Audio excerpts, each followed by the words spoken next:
Hola, yo soy Carla Larín. Hola, mi nombre es Catalina Méndez. Hola, ¿qué tal? Yo soy Alejandro Mosqueda. Y estamos en Campo Psicoanalítico. Hola, ¿qué tal? El día de hoy en Campo Psicoanalítico hablaremos sobre el esquema lambda o esquema L. También lo podríamos llamar el esquema de la palabra y el lenguaje, ya que es lo que representan sus directrices. Bueno, primero podríamos comenzar por pensar qué es un esquema para Jacques Lacan. En el seminario 2 nos dice lo siguiente: este esquema no sería un esquema si presentara una solución. Ni siquiera es un modelo, es solo una manera de fijar las ideas que una imperfección de nuestro espíritu discursivo reclama. Es decir, el uso o la razón del uso de los esquemas es por la imperfección del espíritu discursivo. Es decir, los esquemas son una forma de plasmar las ideas de un autor. Los esquemas de Lacan implican relaciones espaciales, funciones y su relación. En el seminario 4, para que esto quede un poco más claro, nos dice lo siguiente: la especialidad de estos últimos términos y esquemas no debe tomarse en sentido intuitivo del término de esquema, sino en otro sentido, perfectamente legítimo, que es el topológico. No se trata de localizaciones, sino de relaciones de lugar, por ejemplo, interposición o sucesión. Entonces, tras esta cita podemos darnos cuenta que las nociones de espacio en los esquemas de Lacan es totalmente topológica. Quiere decir que no hace uso de ninguna medición, por ejemplo, o ninguna analogía, pero bien sí respeta algunas reglas topológicas como la vecindad o la proximidad y la continuidad. Para entender un poco mejor esto, podemos ver lo siguiente: el esquema no importa si está escrito de esta manera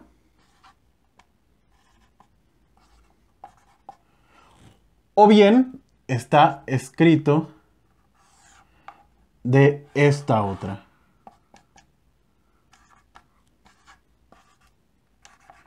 Ya que no implica como tal la cuestión de la distancia, no hay una medición.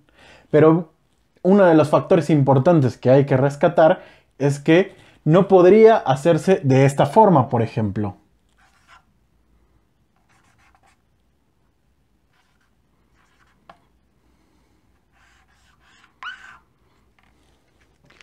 Ya que aquí rompe algunas reglas, que está rompiendo la cuestión de la vecindad y de la contigüidad.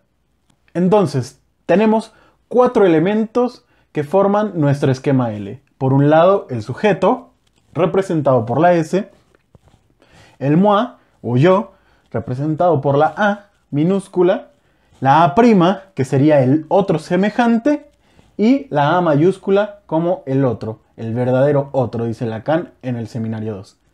Lo que es de resaltar justamente es que el esquema de Lacan tiene 4 componentes, o lo constituyen 4 elementos, ¿no? Estos 4 son característicos en todos los esquemas de Lacan, incluyendo también, aunque no es un esquema, el grafo del deseo. Cabe resaltar que cada elemento es analizable en función de su relación con los otros 3 elementos. El esquema L surge entonces como una respuesta al cómo se entendía la relación de objeto. Esa relación de objeto dual que podemos pensar aquí, que justamente solo sería de A a A'. Ya que dice Lacan que esta mirada es excesivamente simple. Por otro lado, no solo surge por esto, sino también implica la relación del sujeto con el otro. Y no nada más ello, también implica o pone, justamente introduce este esquema en la relación analítica, en la experiencia analítica. Vamos a ver una pequeña cita del seminario 4. La relación del sujeto con el objeto, considerada como una relación dual que, añade refiriéndose a la situación analítica, sería excesivamente simple. Pues bien, eso mismo es lo que pondremos a prueba. esta relación del sujeto con el objeto, que tiende a ocupar cada vez más el centro de la teoría analítica. Bien, comenzando la esquematización de este esquema, valga la redundancia, por un lado tenemos del lado derecho círculos y del lado izquierdo paréntesis, además de tener arriba círculos completos o rellenados, ¿no? Y abajo círculos vacíos. Ahora bien, tenemos este primer vector que va de A' a A minúscula, el cual representa el eje de lo imaginario. Por otro lado, tenemos el eje que va de A mayúscula a S, que este sería el eje de lo simbólico. Por último, tenemos dos ejes que son de S a A' y de A mayúscula a A minúscula, que justo representan la interacción entre lo simbólico y lo imaginario. Ahora podríamos preguntarnos por qué estos dos vectores o la mitad de este vector están de manera punteada. Bueno, por una simple y sencilla razón, que esta línea, este vector que va de A' a A minúscula, que es el vector de lo imaginario, irrumpe la palabra, es decir, lo simbólico. Este eje es importante en este esquema ya que representa o esquematiza la función del espejo, además de terminar siendo, como había mencionado, ese muro del lenguaje. Para sostener lo ya dicho, vayamos a una cita del seminario 3. Nuestro esquema, les recuerdo, figura la interrupción de la palabra plena entre el sujeto y el otro, y de su desvío por los dos yo, A y A', y sus relaciones imaginarias. Aquí está indicada una triplicidad en el sujeto, la cual recubre el hecho de que el yo del sujeto es quien normalmente le habla a otro, y le habla del sujeto S, en tercera persona. Podemos ir dando cuenta entonces que la relación de objeto no puede ser dual, ya que del lado del sujeto tenemos, vemos que es dual, y del lado del otro también es dual esta relación. Podemos justamente ubicarlo si partimos en dos este esquema, ¿no? Y podemos pensar aquí el lado del sujeto y aquí el lado del otro. Entonces, cada lado tiene dos representantes. Por un lado, en la parte del sujeto tenemos al sujeto y al moi, y del otro lado tenemos al otro semejante y al A mayúscula. Ya que justamente realizamos esta separación del esquema, podríamos analizar lo siguiente. Podemos ver claramente que de A mayúscula lo que sucede es que salen vectores. Sale el vector de A mayúscula a S y sale el vector que se dirige de A mayúscula a A minúscula. Es decir, que de A solo arroja vectores. A diferencia, por ejemplo, de A minúscula, el cual recibe vectores, tanto de A mayúscula como de A'. Podemos decir con esto que el lugar de A es determinante, es decir, determina. El lugar de A determina, a comparación a A minúscula, al moi, que es determinado todo el tiempo, tanto por A mayúscula como por A'. Podemos ver, por otro lado, que desde el sujeto o desde S sale un vector que sería el vector del deseo, que se dirige a A', pero también recibe el vector de A mayúscula, que es este, justamente.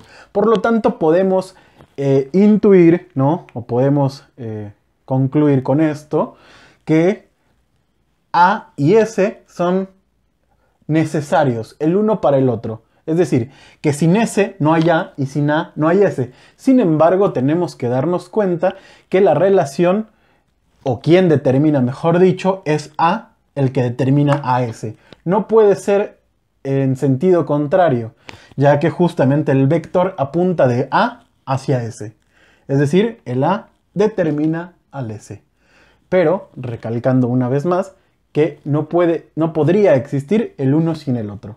Y por último tenemos el A', del cual sale un vector que habíamos dicho que es esta identificación imaginaria con el A, que de alguna manera también termina determinando A, y llega un vector desde el S, que sería el vector del deseo. Entendiendo esto, podemos ver entonces que lo simbólico determina a lo imaginario. Es decir, que lo simbólico es la causa de lo imaginario. Y si lo simbólico es la causa de lo imaginario, para poder operar en lo imaginario hay que operar antes por la causa, es decir, por lo simbólico. Entendiendo esto, podemos decir entonces que un análisis debe proceder de A y desde A, para justamente operar sobre ese, sobre el sujeto. En justamente esta línea de A, o este vector de A' a A, que tenemos la cuestión de imaginario, es donde pondremos la cuestión de la transferencia. La transferencia como resistencia del paso de la palabra, es decir, del paso de A a S. En caso de que el analista se coloque en A', por ejemplo, entonces la resistencia será del analista. Esto podemos ubicarlo en la siguiente cita del seminario 2. El análisis consiste en hacer tomar conciencia de sus relaciones, no con el yo del analista, sino con todos esos otros que son sus verdaderos garantes y que no ha reconocido. Se trata de que el sujeto descubra de una manera progresiva a qué otro se dirige verdaderamente, aún sin saberlo, y de que asuma progresivamente las relaciones de transferencia en el lugar en que está y donde en un principio no sabía que estaba. Ahora bien, si Lacan pone en duda el esquema lambda justamente con el esquema Z e incluso después, a lo largo del paso del tiempo, pone en duda sus propios esquemas, después justamente del grafo del deseo, ¿por qué habría que hablar de ello? ¿Por qué decidí el día de hoy hablarles del esquema lambda? Por una simple razón.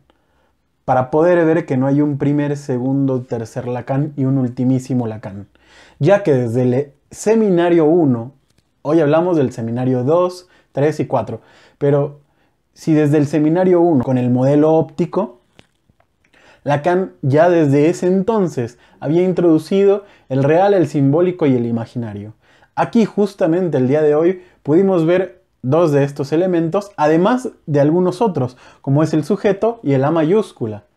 Es decir, desde el inicio de su obra, Lacan sostiene conceptos que de alguna manera sí llega a modificar y por eso modifica el esquema lambda con el esquema Z, es decir, esos dos esquemas no son lo mismo. Sí hay una continuidad en lo que Lacan quería proponer. Es decir, desde el inicio hasta el final, Lacan mantiene ciertos elementos, por lo tanto, podríamos comenzar a pensar que no es tanto la idea de que hay un ultimísimo Lacan. Todas estas modificaciones que va haciendo de pasar del modelo al esquema, luego al grafo, de alguna manera mantiene sus elementos.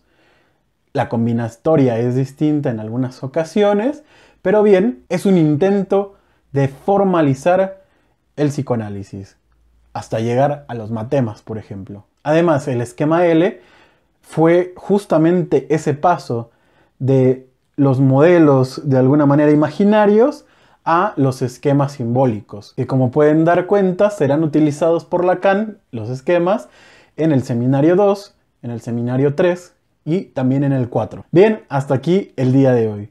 No sin antes recordarles que pueden dejar sus comentarios y sugerencias aquí abajo, además de seguirnos por Instagram y Facebook. Bueno, les recordamos también que nosotros no lo sabemos todo, pero podemos estudiarlo juntos. Hasta la próxima.